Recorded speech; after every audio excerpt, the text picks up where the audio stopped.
వనరుల అభివృద్ధి, IT, communications, electronics, real time governance శాఖ అమాత్యవర్యులు శ్రీ నారా లోకేష్ బాబు గారు.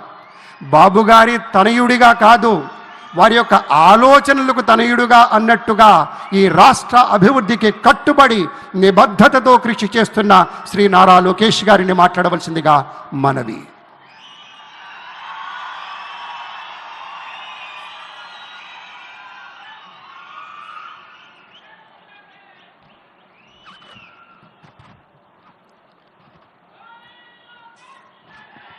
అమరావతి నమో నమః, అమరావతి నమో నమః, అమరావతి నమో నమః.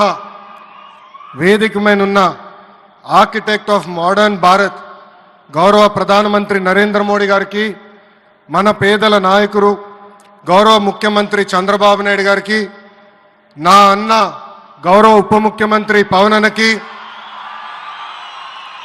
వేదిక మీదున్న ఇతర గౌరవ పెద్దలకు, ప్రాణాలు సైతం లెక్క చేయకుండా అమరావతి కోసం పోరాడిన రైతులకు, ప్రజలకు నా హృదయపూర్వక నమస్కారాలు.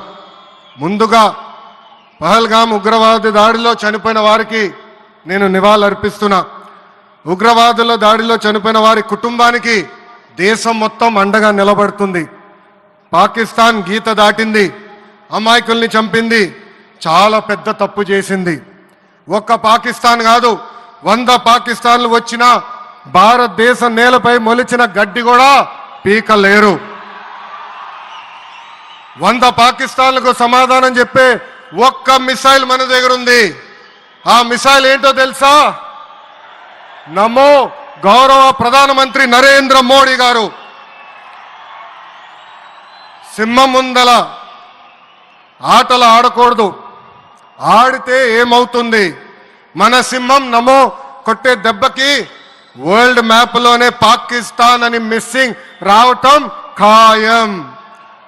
ఈరోజు పాకిస్తాన్ ఆర్మీలో పనిచేసేవారు కొంతమంది రాజీనామా చేశారు, కొంతమంది సెలవులు పెట్టిపోయారు.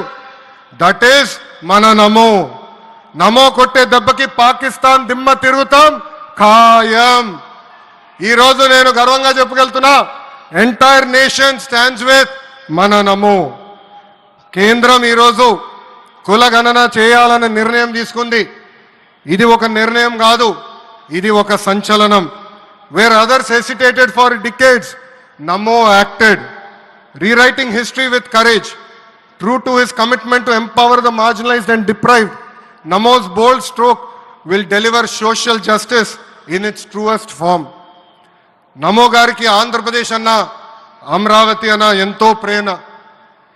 ఇప్పుడు ఆయన ఢిల్లీలో ఎంత బిజీగా ఉన్నారో మనందరూ తెలుసు.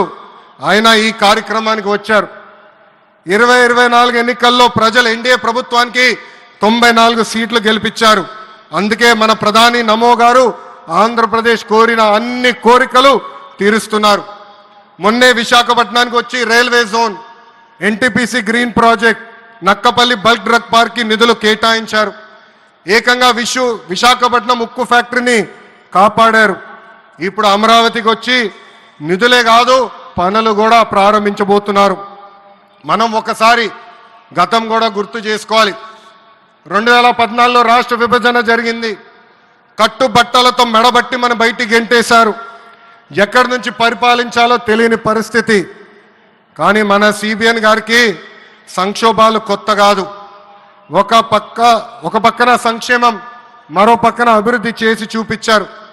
అందరి ఆమోదం తెలిపిన తర్వాతనే అమరావతి రాజధానిగా ప్రకటించారు. రైతులు చేసిన త్యాగం వల్ల ఈరోజు అమరావతి ఏర్పడింది. ఒకే రాజధాని, అభివృద్ధి వికేంద్రీకరణ అనే ఎజెండాతో మన ప్రభుత్వం ముందరికెళ్ళింది. రాయలసీమను ఎలక్ట్రానిక్స్, ఆటోమోటివ్, రెన్యూవబుల్ ఎనర్జీ హబ్గా తయారు చేశాం. గోదావరి జిల్లాలో ఆక్వాని పెద్ద ఎత్తున ప్రోత్సహించాం. ఉత్తరాంధ్రలో ఐటీ, ఫార్మా కంపెనీలు కూడా ఆనాడు మనం తీసుకొచ్చాం. కానీ 2019 నుంచి 24 వరకు విధ్వంస పాలన మనం చూసాం. మన సిబిఎన్ పై ఉన్న వ్యక్తిగత కక్షతో అమరావతిని చంపేయాలని చూశారు. ఒక్క ఇటుక కూడా పెట్టకుండా 3 రాజధానులంటూ 5 సంవత్సరాలు గడిపేశారు. 8 ఏళ్ల పిల్లోడి దగ్గర నుంచి 80 సంవత్సరాల వృద్ధుల వరకు జై అమరావతి అంటూ జెండా బతుకుని రోడ్డు పైకి వచ్చి ధర్నాలు చేస్తాం, పోరాటాలు చేస్తాం, మనందరం చూసాం.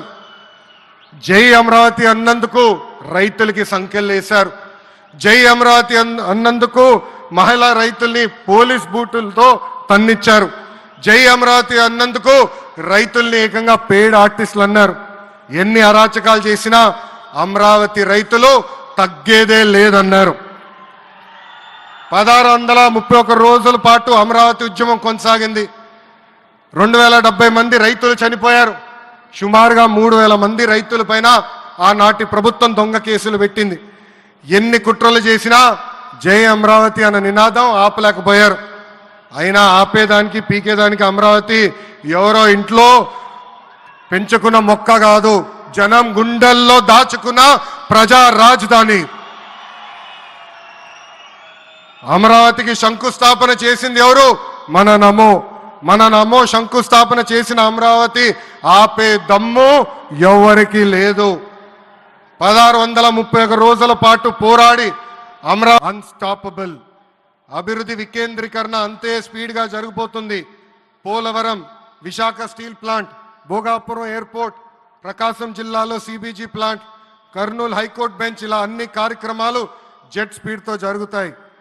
ప్రజాప్రభుత్వం ఏర్పడిన 10 నెలల్లోనే 8 లక్షల కోట్ల పెట్టుబడితో వాటి ద్వారా 5 లక్షల మందికి ఉద్యోగాల అవకాశాలు కల్పించడానికి అనేక నిర్ణయాలు మేము తీసుకున్నాం, ఒప్పందాలు కుదిరించుకున్నాం. అంతేకాదు 16,347 పోస్టులతో మెగా డిఎస్సి నోటిఫికేషన్ కూడా ఇచ్చాం. 5 ఏళ్ళలో ప్రైవేట్ రంగంలో 20 లక్షల ఉద్యోగాలు కల్పించాలని ఒకే ఒక లక్ష్యంతో ఈ ప్రజాప్రభుత్వం పనిచేస్తుంది. ఆంధ్రప్రదేశ్లో ఇప్పుడు డబుల్ ఇంజిన్ సర్కార్ ఉంది. 2 పవర్ఫుల్ ఇంజిన్లు. ఒక పక్కన మన నమో, మరో పక్కన మన సిబిఎన్ గారు. అభివృద్ధి సంక్షేమం అనేది జోడెద్దుల బండి. ఎన్ని ఇబ్బందులు ఉన్నా సంక్షేమ కార్యక్రమాలు అమలు చేస్తూ అభివృద్ధి పరుగులు పెట్టిస్తున్నారు మన సిబిఎన్, మన పవన్ అన్న. ఇంకా మనకి తిరిగే లేదు. ఇది తెలుపుకుంటూ గౌరవ ముఖ్యమంత్రి గారు ఎప్పుడూ మన పైన ప్రేమ చూపిస్తూనే ఉన్నారు. మనం అడిగిన అన్ని కోరికలు తీర్చుకుంటూనే వస్తున్నారు. నాకు తెలిసినంతవరకు ఏ రాష్ట్రాన్ని కూడా గౌరవ ప్రధానమంత్రి గారు ఇన్నిసార్లు వెళ్ళింది లేదు. దానికి నేను హృదయపూర్వక ధన్యవాదాలు తెలుపుకుంటూ జై అమరావతి, జై అమరావతి, జై అమరావతి, జై అమరావతి, జై అమరావతి, జై ఆంధ్రప్రదేశ్, జై ఆంధ్రప్రదేశ్, జై ఆంధ్రప్రదేశ్. నరేంద్ర మోడీ గారి నాయకత్వం, నరేంద్ర మోడీ గారి నాయకత్వం, చంద్రబాబు నాయుడు గారి నాయకత్వం, పవన్ అన్న నాయకత్వం. జై హింద్. అద్భుతం. ఒక ఉత్తేజపూర్వకమైనటువంటి ప్రసంగాన్ని అందించారు శ్రీ లోకేష్ గారు. ధన్యవాదాలు. ఇక తదుపరి తెలుగువారి గుండెల్లో, ఆంధ్రుల హృదయాల్లో చిరస్థాయిగా నిలిచిపోయేటువంటి ఒక నాయకుడు, ప్రజల గొంతుక శ్రీ పవన్ కళ్యాణ్ గారు. వారిలో ఉండేటువంటి స్ఫూర్తి, ప్రజల పట్ల ఉండేటువంటి భక్తి, సమాజంలో మార్పు తేవాలన్న తపన అమోఘం, అద్వితీయం. అటు సమాజంలో ఒక పవర్ఫుల్ లీడర్, వారి యొక్క సందేశాన్ని విందాం.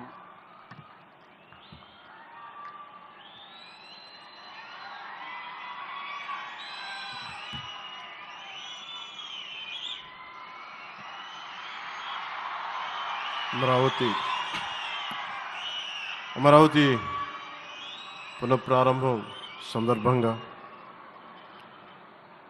34,000 ఎకరాలు ఇచ్చి 29,000 పైచిలకు రైతులు గత 5 సంవత్సరాలుగా నలిగిపోయి ఇక్కడికి వచ్చి రోడ్ల మీదకి వచ్చి ముళ్ళ కంచెల మధ్యలో కూర్చొని పోలీసు లాఠీ దెబ్బలు తిని కేసులు పెట్టించుకొని ఇంట్లో పెద్దవాళ్ళని కానీ చాలామందిని 2,000 పైచిలకు రైతులు ప్రాణాలు కోల్పోయి మీరు నలిగి బాధపడి మీ కన్నీళ్ళు తుడిచే వాళ్ళు ఉన్నారా ఆ రోజునని చాలాసార్లు మహిళా రైతులు నన్ను అడిగారు.